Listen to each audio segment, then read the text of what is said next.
I still remember the way the sunlight cut through the lecture hall that morning, sharp and unforgiving, like the stares of the men sitting in the front row. I'd spent 3 sleepless nights perfecting my algorithm, tweaking variables until my vision blurred.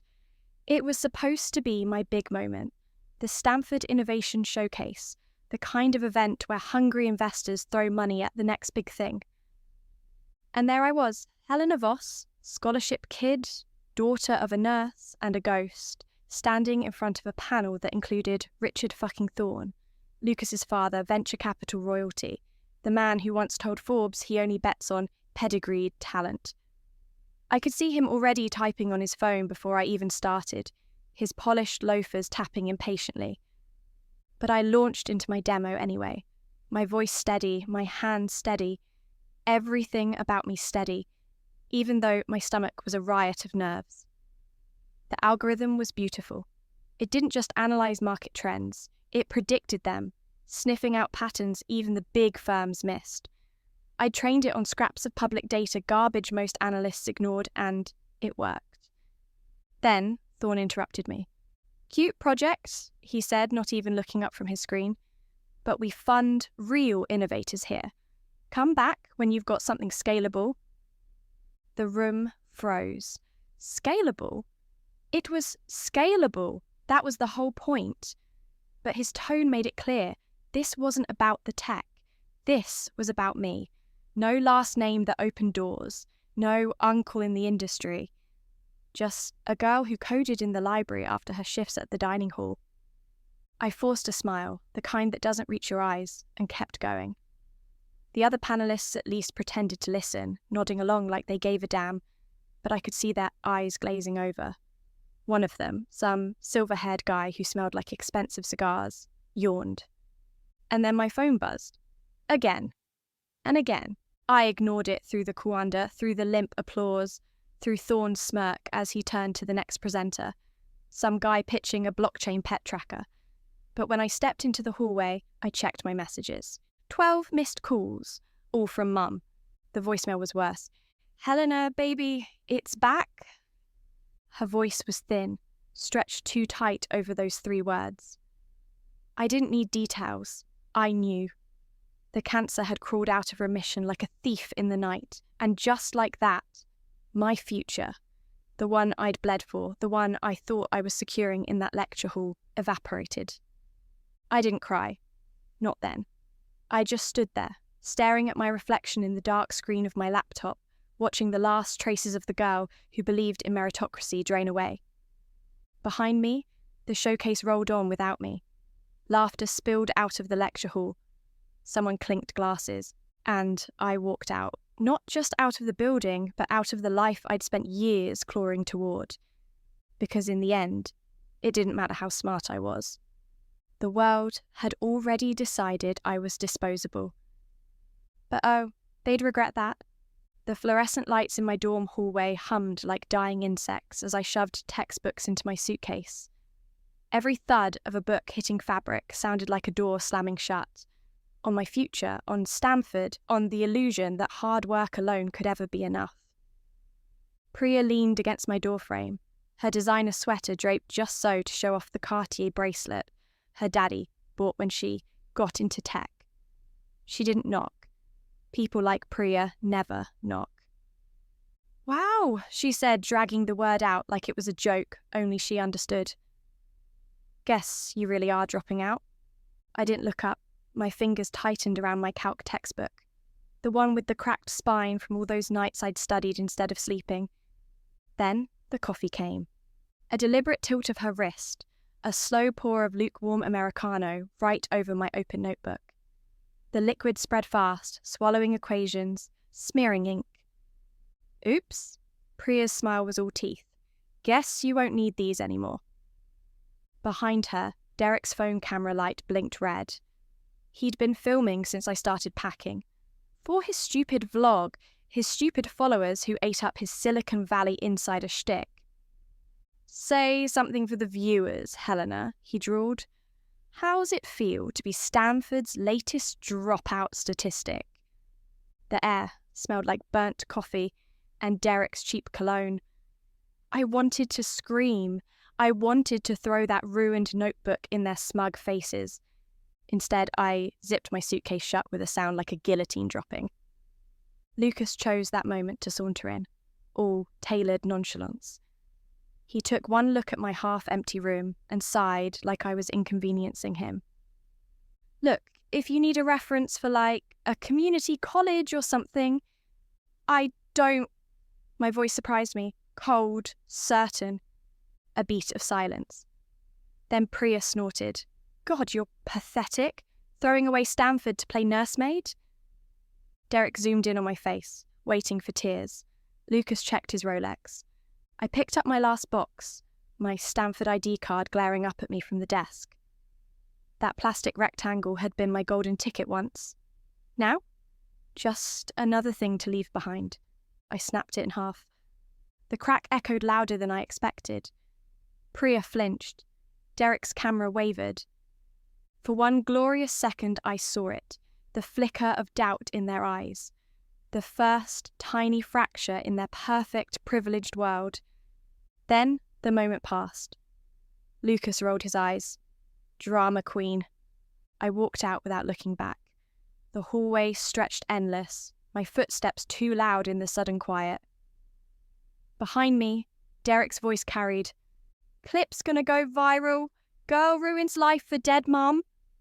Laughter followed me out into the rain. But let them laugh. Every empire starts with someone walking away. The hospital waiting room smelled like antiseptic and despair. Fluorescent lights buzzed overhead, flickering like a failing heartbeat. I sat clutching my laptop bag, my knees pressed together to keep them from shaking, while somewhere behind swinging doors, machines kept my mother alive. A social worker slid a clipboard across the table toward me. The numbers on the page might as well have been hieroglyphics. $200,000. Just for the first round of treatment. Just to buy time. "Payment plan options are on the back," she said, voice clipped. Like she'd said this 1,000 times before. Like it never got easier for anyone. I stared at the paperwork until the numbers blurred. My scholarship refund wouldn't cover 1/10 of this. The dorm room I'd just walked out of might as well have been on another planet. Across the room, a TV played muted financial news. The ticker tape at the bottom screamed about some tech IPO skyrocketing. Priya's father's face flashed across the screen, grinning. I wondered if Lucas was celebrating with champagne right now, if Derek was editing his stupid video. My fingers found the power button on my laptop. The screen glowed to life, illuminating the dark waiting room. Code from my abandoned project still filled the screen, unfinished, imperfect, mine. A nurse walked by, shoes squeaking on linoleum. "Visiting hours are over," she said, not unkindly. I nodded, but didn't move. Couldn't move. The hospital chairs were the kind designed to keep people from sleeping in them, all hard plastic and cruel angles. I shifted and something dug into my thigh.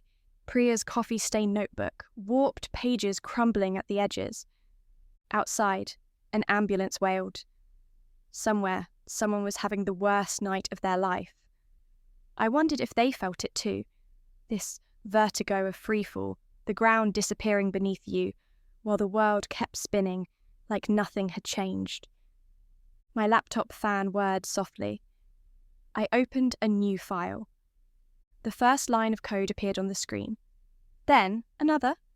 The algorithm wasn't for class anymore. Wasn't for grades or approval or venture capital dreams. It was for her. The clock ticked past 3 a.m. The waiting room emptied. The night stretched on, endless and suffocating, but the code kept coming, line after line after line. Somewhere between the caffeine shakes and the exhaustion, I realized this was how wars were fought now. Not with guns or fists, but with lines of logic in the dark. Not in daylight where everyone could see, but in hospital waiting rooms where no one was looking. The social worker had left a pen on the table. I picked it up, turned the bill over, and started doing math in the margins. Numbers didn't lie. Numbers didn't care who your parents were, and neither would I. Dawn bled through the curtains of my mother's studio apartment as I laced up my sneakers, the same pair I'd worn to lecture halls, now stained with delivery grease and hospital disinfectant. The app on my phone chirped, "New order, Tech Cafe, 8:15 a.m. I knew the address before it loaded. That glass and steel monstrosity where Lucas's incubator housed its golden children. The bike I'd bought for $80 on Craigslist rattled beneath me as I cut through back alleys, dodging dumpsters and sleeping security guards. My backpack held 3 things: insulated delivery bags, my battered laptop, and a fury so precise it could cut diamond. Tech Cafe's lobby gleamed with stupid money. A waterfall wall, espresso machines that cost more than my mother's monthly rent, a receptionist who looked through me like I was glass. "Delivery for Thorn Ventures," I said, holding up the bag of overpriced avocado toast. The receptionist waved me toward the elevators without looking up. The doors opened to a chorus of laughter. There they were, Lucas holding court in a beanbag chair, Derek filming some asinine prank, Priya scrolling through her designer-clad followers. And there, projected on the wall behind them, my algorithm, or what was left of it after they'd butchered the code. "Just needs better branding," Lucas was saying, gesturing at the screen. "We'll call it Thornetics or some shit." The bag of food nearly slipped from my fingers. Derek spotted me first. "Oh shit, it's DoorDash girl." His camera swung toward me. "Yo, Helena, you here to take our lunch orders or our job applications?" Priya didn't even glance up from her phone. "Make sure she washes her hands first." I set the food down carefully. Too carefully. My pulse roared in my ears, but my voice came out ice calm. "You're using the wrong training dataset." Silence. Lucas' eyebrow twitched. "The what?" "Page 6 of your slides." I pointed at their butchered version of my work. "You're feeding it corporate SEC filings when it needs scrapped Reddit data. No wonder your accuracy rate's garbage." The room went still. Priya's manicured fingers froze mid-swipe. Then Derek burst out laughing. "Jesus, she's still trying to play genius. Somebody get this girl a mop." I walked out before they could see my hand shake. The elevator doors closed on Lucas's smirk, on Priya's eye roll, on my stolen work glowing behind them. That night, in the library basement's humming server room, where the night janitor forgot to lock the door, I tore their shitty code apart line by line. My fingers flew across the keyboard, rewriting, refining, weaponizing. The campus Wi-Fi was fast. The incubator's firewall was laughable. And by 3:17 a.m., Thornetics' entire test suite started returning one phrase whenever they ran it. "Ask Helena. Let them laugh now." Midnight found me curled in the custodial closet of the engineering building, the glow of my laptop screen reflecting off industrial bleach bottles. I'd been hiding there for 3 hours since campus security last made rounds, surviving on vending machine crackers, and the burning, need to prove them all wrong. The closet smelled of lemon cleaner and mildew, a far cry from the bergamot-scented incubators where Lucas's team held court. The door creaked open without warning. I nearly snapped my laptop shut before recognizing the worn work boots. Miguel, the night janitor who'd been quietly ignoring my presence for weeks. Tonight, he carried a cardboard box under one arm and a look I couldn't decipher. "You're gonna fry your retinas," he grunted, nodding at my screen. Before I could respond, he dropped the box beside me. Inside, a desk lamp, a power strip, and a thermos that released the rich aroma of real coffee. Not the burnt swill from the student lounge. "I didn't ask. You didn't have to." He leaned against the mop bucket, arms crossed. "Saw what you did to those rich kids' servers last night?" My blood turned to ice. Miguel just sipped his coffee. "Relax. Campus? IT thinks it was a prank from Caltech." A beat. "You any good with 3D modelling?" That's how I learned about Sophia. His 16-year-old daughter, born without a left hand, stuck on a 9-month waiting list for a prosthetic she'd outgrown in a year. The drawings scattered across his kitchen table showed her latest design attempt sketched in the margins of her biology notebook. "Insurance won't cover the good ones," Miguel said, running a calloused finger along the crude drawing. "Says she doesn't need the kind with finger articulation." The anger tasted familiar. I spent that night taking apart the $30 3D printer Miguel had salvaged from a lab dumpster. By dawn, we'd printed our first test piece, a palm plate with the word Helena embedded in the lattice like a secret. "You know they'll fire you if they catch you helping me," I said as we watched the printer hum. Miguel just smiled. "You know Elena Vasquez?" The name hit like a live wire. The disgraced venture capitalist who'd sued Thorn Ventures for stealing her fund's IP. The woman they called the Bruja of Sand Hill Road. "Turns out," Miguel said, wiping grease from the printer gears, "even billionaires need their toilets cleaned." The printer whirred layer by layer, building something the system said Sophia didn't deserve. Outside the apartment window, the first tech bros of the day hurried toward their shiny offices, oblivious to the revolution being manufactured in a janitor's kitchen. I saved my new project file under a different name this time. Not Thornetics, not Nix. Sophia's hand. The game had just changed. Rain lashed against the warehouse windows as Elena Vasquez circled my prototype like a hawk. The abandoned textile mill she'd converted into her war room smelled of solder and ambition, its concrete floors littered with half-disassembled server racks. 10 years ago, her face had graced the cover of Wired. Now, the tech blogs called her the Ghost of Sand Hill Road. "You built this on a janitor's salvaged hardware?" Her stiletto tapped against a frayed power cable. "Impressive. Stupid, but impressive." I kept my hands flat on the folding table, the prototype between us, a Frankenstein's monster of Miguel's scavenged parts and my code, hummed softly, its cooling fans whirring like anxious insects. It wasn't pretty, but it worked. Eleanor's manicured finger hovered over the enter key. "Show me." I entered the command that made the room go still. The screens flared to life, streams of data painting the walls in liquid light. My algorithm chewed through global markets with terrifying hunger, digesting news feeds, weather patterns, shipping manifests, things Wall Street's billion-dollar models ignored. It spat out its prediction in blood-red text. Market correction. 27 to 34% decline. Estimated onset. 17 days. Elena's sharp inhale was the only sound. Then she laughed, a rich, dangerous sound that didn't match the storm outside. "You realize this could collapse 3 hedge funds I hate." Miguel's daughter Sophia sat cross-legged in the corner, testing her new prosthetics grip on a soda can. The 3D printed fingers closed with satisfying precision. "Told you, she was legit," she said to her father.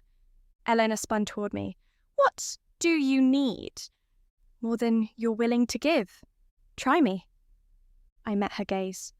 "The Thorn Ventures back door. The one they used to steal your patents." The warehouse went preternaturally quiet. Even the servers seemed to hold their breath. Eleanor's smile could have cut glass. She walked to a rusted safe, twisted the dial, and pulled out a thumb drive hanging from a silver chain. "You'll need this too." She dropped it beside my keyboard. My little black book, every dirty secret, every offshore account, every mistress and bribed official in Silicon Valley. The drive gleamed under the fluorescence. Power condensed into plastic. Sophia's prosthetic hand crushed the soda can with a metallic scream. I named it Nyx that night, after the primordial Greek goddess of night, the mother of chaos, the one even Zeus feared. As we loaded the servers into Eleanor's unmarked van, Miguel pressed a key into my palm. "Warehouse loft upstairs," he said. "Rent's paid 6 months in advance." The rain had stopped. Across the bay, the lights of Silicon Valley glittered like fool's gold. Somewhere in those shining towers, Lucas was pitching investors. Priya was preening for cameras. Derek was stealing someone else's work. They didn't know it yet, but their night was coming. And I would be the darkness. The charity auction paddle felt heavier than it should have in my hand. Ivory, inlaid with platinum, the kind of disposable opulence that made Priya's family feel important. 5 years ago, I'd scrubbed vomit from dorm toilets to pay for textbooks. Tonight, the security detail flanking the ballroom doors nodded as I passed, their earpieces crackling with my name. Miss Voss. The auction coordinator's smile didn't reach her eyes. The Vasquez bidder. How unexpected. Across the room, Priya's father stiffened mid-conversation. His gaze locked onto me with the slow horror of a man recognizing a ghost. I sipped my champagne. The good stuff, not the swill they served the junior donors, and let the whispers do their work. That's Nix's founder. They say she blackmailed the SEC into approving her IPO. I heard she sleeps with a gun under her pillow. The auctioneer cleared his throat. Next item. A first edition of The Art of War annotated by Sun Tzu's descendants. Opening bid at 20,000. Priya's paddle shot up before he finished speaking. Her smirk said everything. This was her family's event, their territory, their world where people like me didn't belong. 50, I said. The room inhaled as one. Priya's manicure dug into her paddle. 60? Her voice cracked. I waited until the auctioneer raised his gavel. 100. Gasps rippled through the crowd. The book wasn't worth half that. But the real prize wasn't leather and ink. It was the moment Priya's father placed a restraining hand on her wrist, the way her flush crept past her contouring. Sold to Miss Voss. I took the stage with measured steps, the spotlight warmer than I remembered. Donate this to the Oakland Women's Shelter, I said, handing it directly to the charity CEO, instead of Priya's mortified mother. In memory of Rosa Voss. The silence that followed had weight. My mother's name, unremarkable in life, weaponized in death, hung over the ballroom like a blade. Priya found me at the valet station later. That was a cheap stunt, she hissed, her breath sour with gin. I adjusted the strap of my gown, black, obviously, and worth more than her first car. You're right. The engine of my town car purred to life. I should have bid higher. As the door closed, I caught the valet's smirk. The kid had NYUCS stickers on his water bottle. Knew the look. Another scholarship rat fighting his way up the ladder. Keep the change, I said, pressing a folded 100 into his palm. Beneath it, my card. Nix is hiring. The car pulled away from the curb, leaving Priya seething in a cloud of exhaust. Behind us, the gala's lights reflected in the Hudson, broken and shimmering, like the dreams I'd drowned to get here. Somewhere in the city, Miguel and Sophia were watching the auction live stream on a refurbished laptop. Somewhere in a lab, Eleanor was reverse engineering Thorn Ventures' latest innovation. And somewhere in a penthouse, Lucas was probably screaming into a pillow. But right now, the night smelled like victory and gasoline. Lucas Thorne arrived at my office, smelling like desperation and his father's cologne. The same Rolex glinted on his wrist, but the polish had worn thin. Scratches marred the gold, the glass face smudged with fingerprints. He tried to hide it when he thought I wasn't looking, adjusting his sleeve like it could erase the last 5 years of bad decisions. I let him stand there while I finished typing, the mechanical keyboard clacking like gunfire in the silence. Nix's trading floor hummed below us through the glass floor. A hive of analysts tracking the numbers that would decide his fate. You wanted a meeting, I said finally. Talk. His throat bobbed. We need liquidity. A laugh escaped me, sharp, unkind. You need a miracle. The Thorn Ventures portfolio had bled out publicly, spectacularly. Bad bets on hydrogen freight, a failed AI chatbot that kept recommending divorce lawyers, And of course, the infamous Thornetics rebrand that had investors fleeing like rats from a sinking ship. I pushed a folder across the desk. Inside, every financial sin his family had committed in the past decade glowed in forensic detail. Over-leveraged assets, shell companies, the mistress in Singapore who'd been siphoning funds. Lucas's fingers trembled as he flipped through it. Where did you... Eleanor says hi. The name hit him like a bullet. His father's greatest rival, the woman they'd bankrupted with stolen patents, the one who disappeared until now. I stood and walked to the floor-to-ceiling windows. The city sprawled beneath us, glittering and indifferent. I'll wire the capital by noon. His breath rushed out in a disbelieving laugh. You're serious? With conditions? I nodded to my COO, who slid a second folder across the desk. Lucas's smile died as he read the terms. Majority stake. Voting control. His father's private jet seized as collateral. You are joking! I turned, letting him see the truth in my face. The chair screeched as he stood. We built that company from nothing. No. My voice stayed soft. Your father stole it from people who actually built things. Now sign or watch the SEC tear through your family like confetti. Outside, storm clouds gathered over the bay. The first fat raindrops hit the glass as Lucas picked up the pen. He didn't read Clause 17. Nobody ever did. The document scanner whirred, capturing his signature in perfect, damning detail. My CO whisked it away to be notarized, leaving us alone with the ticking of the antique clock Elena had gifted me, a replica of the one Thorne Sr. had taken in the divorce. Lucas straightened his tie, already composing the spin for his investors. This'll be good for both of us. I smiled and pressed the intercom. Maria, bring in Mr. Thorne's lunch. The door opened. The scent of cheap, instant ramen, chicken flavour, the kind I'd lived on for 2 years, filled the room. Lucas stared at the styrofoam cup like it was a live grenade. Bon appetit, I said, and left him there with his memories. Derek's company collapse played out across social media like a car crash in slow motion. I watched it from Nix's war room, surrounded by blinking servers that had once lived in a janitor's closet. The live stream showed him pacing behind his glass desk, tie askew, phone pressed to his ear as his employees packed their belongings in the background. MarketWatch just dropped the story, my COO murmured, handing me a tablet. The headline blazed, D-Tech implodes after lead developer exposes stolen code.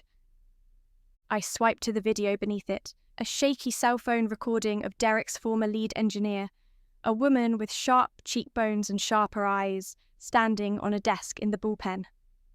Ask me why I quit, she announced to the gathered staff. Then she plugged a thumb drive into the presentation screen. The room erupted as lines of Derek's proprietary algorithm appeared side by side with my old Stanford coursework. Comments, variable names, even the same damn typos. I muted the stream. The silence felt heavier than applause. Her name's Lena Park, my co said, MIT grad. Derek fired her last month after she questioned the IP. I remembered her. The quiet engineer at Tech Caf who'd watched Derek mock me with barely concealed disgust. The one who'd slipped me her card under the table when security dragged me out. On screen, Derek was screaming at someone off camera, his face mottled red. The ticker at the bottom of the screen reported his stock price plummeting 68% in pre-market trading. I picked up the phone. Lena answered on the first ring. Took you long enough. The corner of my mouth lifted. How's unemployment treating you? Better than working for a plagiarizing man-child? A pause. He stole from you too, didn't he? I leaned back, watching Derek's empire burn in real time. Pack your bags. You're heading up our Singapore office. A beat. Then a laugh, dark and satisfied. What about Derek? Oh, I said, pulling up the contract Lucas had signed. I have a position in mind for him. The press release went out at noon. Nix acquires D-Tech assets, appoints Lena Park as managing director. Buried in paragraph 7, former CEO Derek Walsh to report to Miss Park, effective immediately. His meltdown went viral within minutes. The video showed him storming into Nix's lobby, demanding to see me, only to be escorted to Lena's office by security. Her smile, as she gestured to the intern's desk outside her door, could have powered small countries. "Your first task," she said, tossing him a stack of papers, "is verifying these code commits. Alphabetical order." Derek's scream echoed through the glass walls. Someone started a betting pool on how long he'd last. I turned away from the monitors. Outside, the sun glinted off the bay, fracturing into 1,000 points of light. Somewhere in the city, Priya was frantically scrubbing her social media. Lucas was probably burning documents. But this was just the beginning. The dominoes only fell faster after the first. The email hit my inbox at 3:47 a.m., its subject line screaming in all caps, "NIX backdoor proof." I knew, before opening it, the past had finally caught up. Rain streaked the penthouse windows as I scanned the attached documents. Internal server logs, code snippets with my fingerprints all over them, and, worst of all, timestamps proving Nix's algorithm had been quietly strangling Thorn Ventures investments for months. My phone buzzed. Elena's burner number. They're calling it the biggest corporate espionage case since Enron. I could already see the headlines, the perp walks, the gleeful obituaries of my career. Dawn crept across the city as I traced the leak's origin.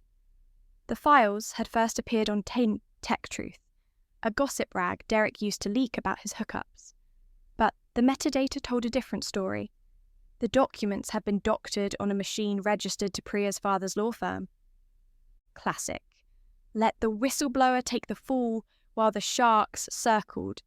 Miguel arrived at sunrise with a duffel bag of gear. "Sophia's decrypting their internal emails," he said, plugging a modified router into my system.